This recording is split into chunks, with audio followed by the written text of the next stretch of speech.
ভালোবাসা শুধু পার্টনারের প্রতি হয় না, ভালোবাসা বন্ধুদের প্রতি হয়, আত্মীয় স্বজনের প্রতি হয়, এমপ্লয়ীদের প্রতি হয়, পার্টনারদের প্রতি হয়, অনেক কিছু হইতে পারে।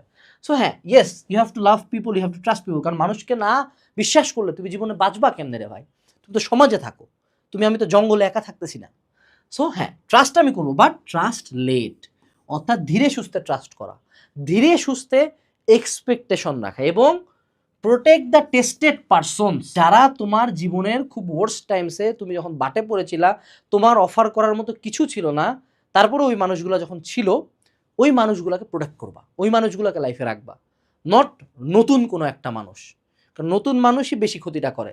তোমার লাইফে অনেক সময় তুমি বাটে পড়বা, অনেক খারাপ অবস্থা আসবে। এই খারাপ অবস্থাগুলা মহান আল্লাহ তাআলা দেয় তোমাকে টেস্ট করার জন্য এবং তোমাকে মানুষ চেনানোর জন্য।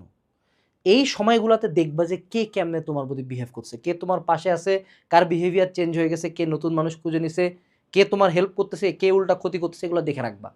এবং যখন তুমি নেক্সট টাইম গুড টাইমসে যাবা, এই মানুষগুলোকে, যদি তোমার এদের সাথে কোনো বড় স্বার্থ না থাকে, ধীরে ধীরে স্লোলি কাট অফ করবা, একবারে কাট অফ করবা না, কারণ এরা তোমার এককালে ক্লোজ ছিল, so they know a lot about you. ঠিক আছে, স্লোলি কাট অফ।